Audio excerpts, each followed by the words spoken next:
The living room pulsed with conversation and laughter, the kind of comfortable chaos that comes from gathering people who've known each other for years. I stood near the kitchen island, nursing a beer and half listening to David's story about his disastrous attempt at home renovation, when I realized I hadn't seen my wife in a while. It wasn't unusual for us to drift apart at parties. We'd always been comfortable giving each other space, mingling separately before reconvening to share the evening's best stories on the drive home. But something nagged at me as I scanned the room.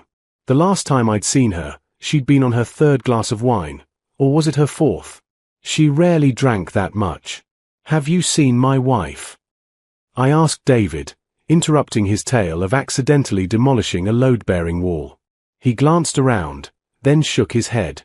"Not in the last 20 minutes or so. Check the deck." I made my way through the crowd, nodding at familiar faces, but she wasn't on the deck. Not in the dining room either. The bathroom door was open, the light off. A small knot of worry began forming in my stomach. I checked my phone, no messages. "She went outside, I think," offered Rachel, one of my wife's colleagues, as I passed through the hallway. Something in her tone made me pause. Her smile seemed forced, sympathetic in a way that didn't match the casual atmosphere. "Outside? When?" "Maybe 30 minutes ago." Rachel touched my arm briefly. "I'm sure she's fine. Just getting some air." But her eyes told a different story. There was pity there, or concern, or something I couldn't quite name. The knot in my stomach tightened. I headed for the front door, weaving past small clusters of guests. That's when I noticed it, the subtle shift in energy as I passed. Conversations didn't exactly stop, but they stuttered. Eyes followed me with uncomfortable awareness. Sarah from my wife's book club gave me a sad smile. Tom, our neighbor, clasped my shoulder as I passed, a gesture of solidarity that made no sense in context. What the hell was going on? The cool autumn air hit my face as I stepped onto the front porch. The street was quiet, lined with cars reflecting the streetlights. And there, sitting on the curb 2 houses down, I saw her. My wife, her heels beside her, head in her hands. Relief and confusion warred inside me as I approached. "Hey," I called softly. "You okay?" She looked up, and I saw that her makeup was smudged, eyes red. She'd been crying. My heart clenched. "Oh," she said, her voice thick. "When did you come out?" "Just now. I was looking for you."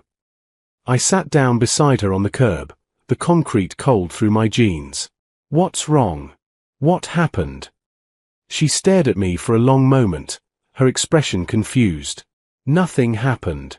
I just needed some air. It was hot in there." "You've been crying." "Have I?" She touched her face, seeming surprised by the wetness there. "I guess I have. I think I had too much wine." She laughed, but it sounded hollow. "Way too much wine." I put my arm around her shoulders. "Do you want to go home?" "Not yet." She leaned against me. "Let's just sit here for a minute." We sat in silence, and I tried to make sense of what I'd witnessed inside. The careful looks, the sympathy, Rachel's concern. Something had happened while my wife was gone, something that everyone at that party knew except me. "Did something happen in there?" I finally asked. "Before you came outside?" She turned to look at me, her eyes unfocused in the way that comes with too much alcohol. "Like what?" "I don't know. People are acting strange." "Strange how?" I struggled to articulate it. "Like they feel sorry for me. Like something happened that I should know about." She frowned, genuinely confused. "I have no idea what you're talking about. Can we just go back inside? I'm cold." As we walked back toward the house, her arm linked through mine for balance, I couldn't shake the feeling that the evening had shifted on some fundamental axis.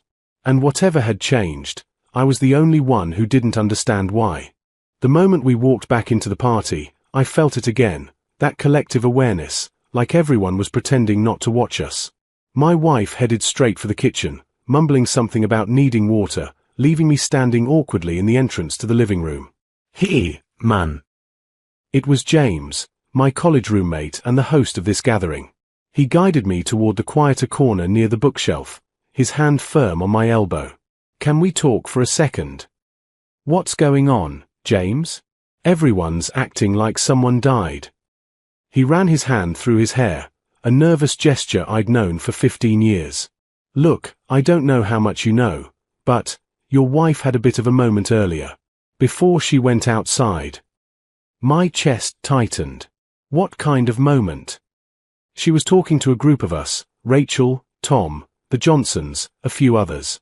At first it seemed normal, just conversation, but then... He paused, choosing his words carefully. She got emotional. Started talking about work, about stress, about feeling like she was drowning. I stared at him. My wife was a marketing director at a mid-sized firm, a position she'd worked years to achieve. She came home tired sometimes, sure, but drowning? She'd never used that word. "She said she's been working until midnight most nights," James continued. "That she hasn't told you because she didn't want you to worry. Something about a major account that's falling apart and it potentially being her fault." The information hit me like cold water. Midnight? I thought she'd been coming to bed at the same time as me. But then I remembered, I'd been falling asleep earlier lately, exhausted from my own long days. Had she been sneaking back to her laptop after I was unconscious? What else? I asked, dreading the answer. James shifted uncomfortably. "She talked about feeling unsupported. Not by you specifically, at least, I don't think she meant it that way. But she started crying, saying she felt alone in handling everything. The house, her job, her mother's health issues." Her mother? I interrupted. What health issues? The pity in his eyes was unmistakable. "You didn't know. She said her mom had some concerning test results a few weeks ago. They're running more tests." I felt like the ground was tilting beneath me.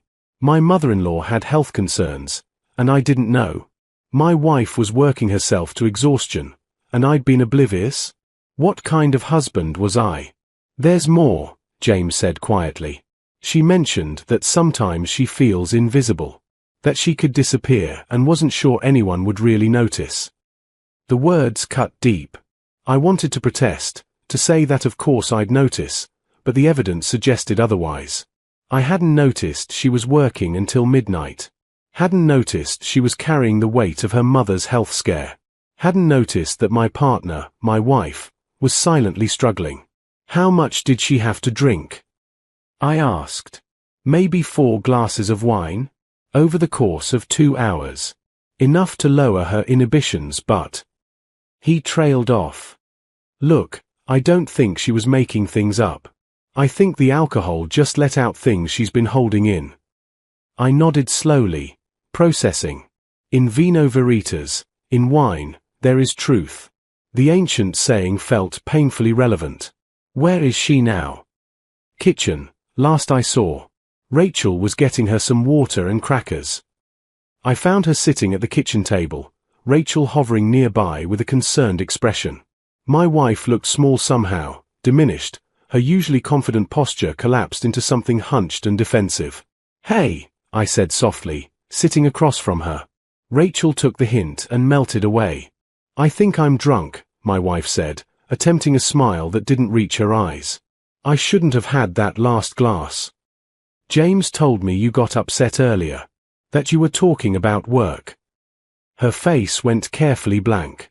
"Did I? I don't really remember." "You don't remember talking about your job? About working late?" She rubbed her temples. "Everything's kind of fuzzy. I remember being hot, and people were talking, and then, I think I came outside? The timeline's all blurry."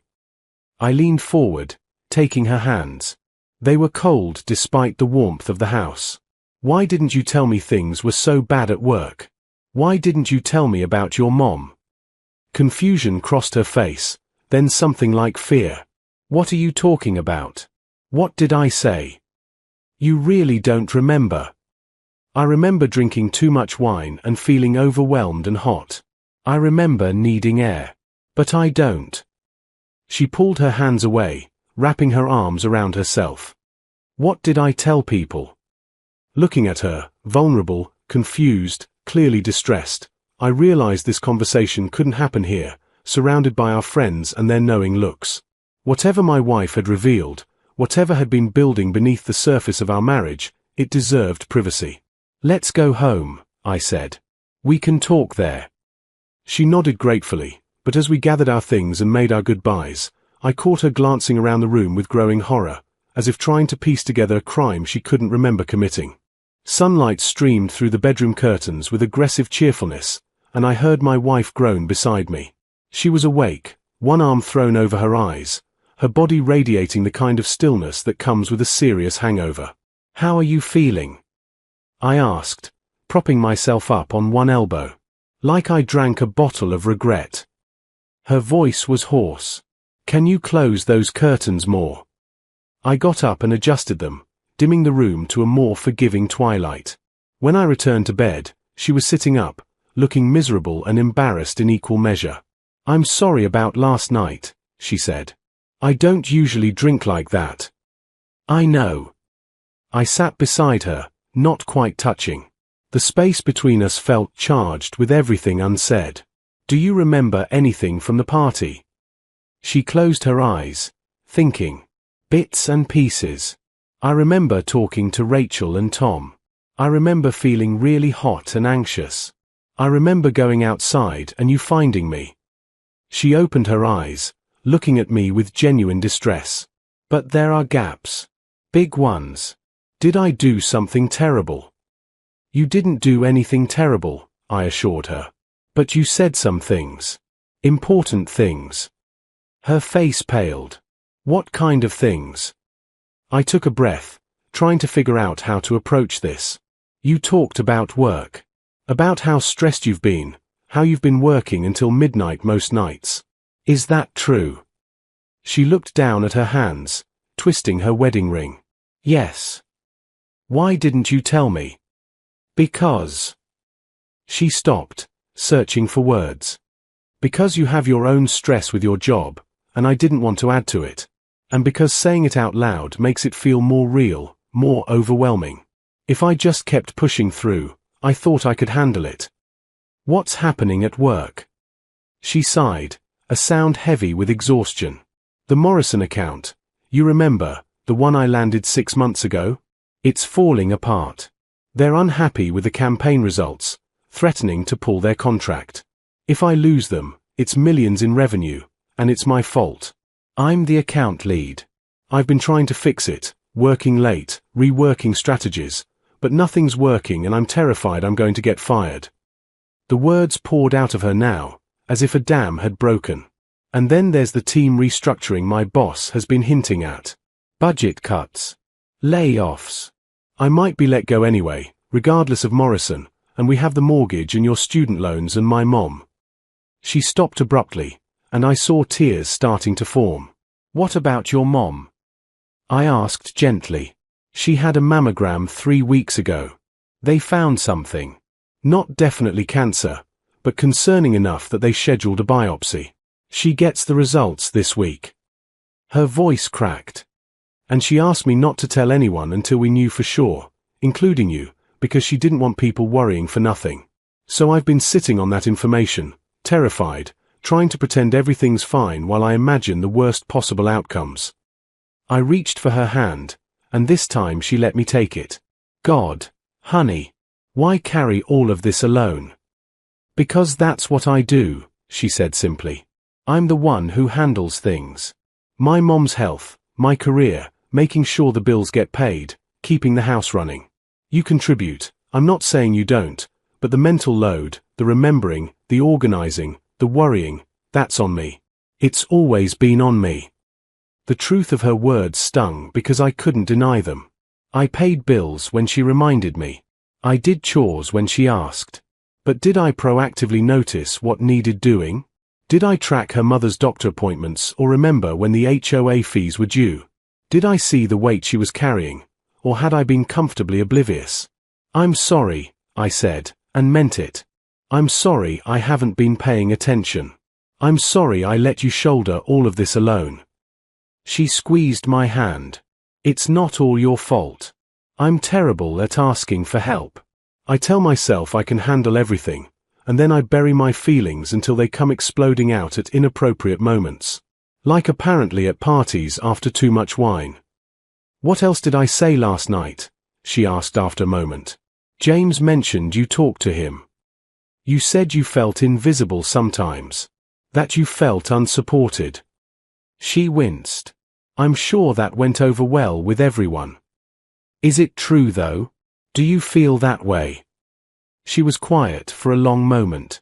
Sometimes, she admitted. Not always, and not because you're intentionally neglectful. But yes, sometimes I feel like I'm running parallel to my own life instead of living it. Like I'm checking boxes, good wife, good daughter, good employee, without anyone actually seeing me. The real me, with all my fears and stress and exhaustion. I pulled her close, and she came willingly, tucking her head against my chest. I see you, I said into her hair. Or I want to. I need you to help me see you better. Which means you need to tell me things, even when it's hard. Especially when it's hard. I'll try, she whispered. I promise I'll try. We sat like that for a while, holding each other in the dim room, and I felt something shifting between us. Not fixed, there was too much to unpack for a single conversation to solve everything, but acknowledged. The invisible wall my wife had been building, brick by brick, secret by secret, had finally been named. By afternoon, after showers and coffee and the kind of greasy breakfast that helps with hangovers, we were sitting at the kitchen table with my wife's laptop open between us. She'd been dreading this part, piecing together exactly what had happened at the party, filling in the gaps her memory had left blank. Maybe we don't need to know every detail, she said, hesitating over her phone where several concerned texts from Rachel and others waited. Maybe it's better to just move forward. I think we need to know, I said gently. Not to embarrass you or make you feel worse, but because whatever you said came from a real place. Even if you don't remember saying it, you felt it. And I need to understand. She nodded reluctantly and opened Rachel's text thread. Okay. Let's see how bad the damage is. Rachel had written, Hey hun, just checking in after last night. You seemed really overwhelmed. I'm here if you need to talk. No judgment. We all have moments. Call me. My wife stared at the message. I must have really broken down. Rachel said you were talking about work stress, your mom, feeling unsupported. But she seemed concerned, not judgmental. That's something, at least. She scrolled through other messages. Tom had sent something similar, as had the Johnsons. All checking in, all offering support. No one seemed angry or scandalized, just worried. I think I need to call Rachel, my wife said finally. She was there for the whole thing. She can tell me what actually happened. She put the phone on speaker, and Rachel answered on the second ring. Oh honey, how are you feeling? Like I got hit by a truck made of wine, my wife said with a weak laugh. Rachel, I need you to tell me what happened last night. I don't remember much after my third glass, and apparently I said some things. There was a pause. Are you sure you want to know? Sometimes maybe it's better to just. I need to know. Please. Rachel sighed. Okay. Well, you were in the kitchen with me, Tom, the Johnsons, and a few others. We were talking about work. You know how these conversations go. Someone mentioned a stressful project, and you kind of jumped in. Started talking about the Morrison account situation. What did I say exactly? My wife asked, gripping my hand under the table. You said it was falling apart, that you were terrified of being fired, that you'd been working yourself to exhaustion trying to fix it. You were crying, which honestly made everyone uncomfortable at first because you're usually so composed. But then you just kept talking, like you couldn't stop. I watched my wife's face cycle through emotions, embarrassment, distress, resignation. You talked about your mom's health scare, Rachel continued. About feeling like you were drowning under the weight of everything. And then. She hesitated. You said something about feeling invisible. That you felt like you could disappear and nobody would notice because you were just the person who kept everything running in the background. My wife closed her eyes, and I saw tears leaking from beneath her lids. But here's the thing, Rachel said, her voice warm. Nobody thought less of you. Everyone was concerned. Sarah actually said afterward that she'd felt the exact same way during her own career crisis last year. Tom said he wished more people would be honest about how hard they're struggling instead of pretending everything's fine all the time. Really? My wife asked, her voice small. Really? You were vulnerable and honest, and if anything, people respected that. The only person judging you right now is you. After they hung up, my wife sat quietly, processing. I feel mortified, she finally said. I can't believe I spilled everything like that in front of everyone. But do you feel relieved at all? I asked. Even a little. She considered this. Maybe. It's hard to tell under all the embarrassment. But Rachel said people understood. That they'd felt the same way. She looked at me. Do you think that's true? Or is she just being nice? I think it's true. I think a lot of people are struggling with the same things, they just don't talk about it. You did, even if it wasn't exactly how you would have chosen to do it. She laughed shakily. Note to self, emotional revelations and 4 glasses of wine don't mix. Or maybe, I suggested carefully, the wine just let you say things you needed to say but didn't know how. Obviously that's not the ideal method, but maybe it's not entirely bad that it happened. Are you suggesting my drunken breakdown was therapeutic? I'm suggesting that you've been holding too much inside for too long, and it had to come out somehow. Better at a party among friends than... I trailed off, not wanting to finish that thought. Better at a party than in a hospital after a breakdown. Better in a moment of wine-loosened inhibitions than never at all, letting resentment and exhaustion build until our marriage cracked under the weight. She seemed to understand what I wasn't saying. I've been doing that my whole life, she said quietly. Holding things in. Being the strong one, the capable one, the one who doesn't need help. My mom raised me that way, she had to, after my dad left. It was just the 2 of us, and she worked 2 jobs, and I learned early that asking for help was a burden. That the only way to survive was to handle everything yourself. But you don't have to anymore, I said. You have me. You're not alone. I know that intellectually. But emotionally, it's like there's still this voice in my head saying that needing support makes me weak. 3 days later, we were back at James's house, not for a party this time, but for an intentional gathering. My wife had been nervous about returning so soon, worried about facing everyone after her breakdown. But I'd convinced her that showing up, acknowledging what happened, and moving forward was better than hiding. James opened the door with a warm smile. Hey, you two. Thanks for coming. It was just the core group this time, James and his wife, Rachel, and her partner, Tom and his boyfriend, the Johnsons. People who'd been at the party, who'd witnessed my wife's moment of crisis. People who cared about us. My wife had prepared a small speech, and as everyone settled in the living room with coffee and tea, she stood up, her hands trembling slightly. I wanted to talk about what happened at the party, she began. To apologize for making everyone uncomfortable with my breakdown. You don't need to apologize, Sarah Johnson interrupted gently. Really? Let me finish, my wife said with a small smile. I need to say this. I'm sorry for the awkwardness, but I'm also realizing that maybe it needed to happen. I've been carrying too much alone for too long, and the wine just lowered my barriers enough to let the truth out. She glanced at me, and I gave her an encouraging nod. My husband and I have been talking a lot over the past few days. About communication, about partnership, about asking for help. And I realized that part of my problem is that I've never been good at being vulnerable, even with people I trust. She looked around the room. Rachel, you told me that people understood, that some of you had been through similar things. I think I need to start believing that. Believing that it's okay to not have it all together, that admitting struggle doesn't make me weak. It makes you human, Tom said. And honestly, relatable as hell. There were murmurs of agreement around the room. So I wanted to thank you all for not judging me, my wife continued. And to let you know that we're working on things. I'm working on things. Starting with actually letting my husband help me instead of pretending I can handle everything alone. When she sat back down beside me, I took her hand. Rachel started sharing her own story of career stress and breakdown, and gradually, the conversation opened up. Tom talked about his anxiety. Sarah discussed her struggles with her teenager.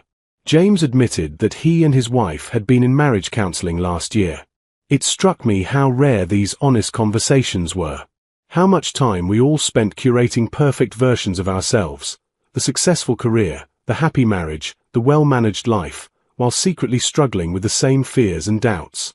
My wife's wine-fueled honesty had accidentally given everyone permission to be real. Later, as we drove home, my wife was quiet but seemed lighter somehow. That went better than I expected, she finally said. Much better. I think people appreciated you being honest. I have a therapy appointment scheduled for next week, she said suddenly. I found someone who specializes in stress management and anxiety. I think I need professional help learning how to ask for help, if that makes sense. Pride swelled in my chest. That makes perfect sense. I'm proud of you. And I talked to my boss today. Told her about the Morrison situation, about how stressed I've been. She was actually understanding. Said the company has resources I can access, that the account issues aren't all on me, that there are factors outside my control. She's bringing in someone to help with the workload. That's amazing. I also called my mom. Told her that keeping health scares secret doesn't protect anyone. It just makes me carry the worry alone. She got her biopsy results back today. Actually, it's not cancer. Just a benign cyst. But if she'd told me sooner, I could have supported her instead of spending 3 weeks imagining the worst. I reached over and squeezed her knee. How do you feel? Exhausted, she admitted. Emotionally wrung out. But also, relieved. Like I've been holding my breath for months and I'm finally letting it out. When we got home, we made dinner together, actually together, not me watching TV while she cooked. We talked about her therapy appointment, about my own habit of zoning out instead of checking in, about practical ways to share the mental load more equitably. It wasn't a complete solution. That would take time, consistent effort, behavior changes that wouldn't happen overnight. But it was a start. That night, as we lay in bed, my wife turned to me. Thank you for not making me feel crazy or dramatic about all this. You're not crazy or dramatic. You're overwhelmed, and that's completely understandable given everything you've been dealing with. The party was mortifying, she said. But maybe it was also necessary. Like the universe forcing me to stop pretending everything was fine. Maybe the universe works in mysterious ways, I agreed. Even if those ways involve too much wine and emotional confessions to our friends. She laughed, and it sounded genuine. Next party, I'm sticking to 2 glasses. Maximum. Deal. And next party, I'll pay better attention. To you, to how you're doing, to the signs that you're struggling. We're going to be okay, she said, and it wasn't a question. We're going to be better than okay, I replied. Because now we're actually talking. Actually seeing each other. She moved closer, resting her head on my chest, and I wrapped my arms around her. Outside, I could hear the wind in the trees, the distant sound of traffic. Inside, in our bedroom, in our marriage, something had shifted. The walls my wife had built around her stress and fear had come down, messily, awkwardly, but down nonetheless. And in their place, slowly, we were building something better. A partnership based not on the illusion of having everything together, but on the honest reality of facing life's challenges together. It wouldn't always be easy. There would be setbacks, moments when old patterns crept back in. But we'd taken the first crucial step, acknowledging the truth and committing to change. As I felt her breathing slow into sleep, I made a silent promise to both of us. No more invisibility. No more parallel lives. From now on, we'd face everything together, the stress, the fear, the joy, the mundane daily struggles. Together, visible to each other, partners in the fullest sense of the word. The party breakdown had been a crisis, yes. But it had also been a breakthrough. And sometimes, I realized, those two things are exactly the same.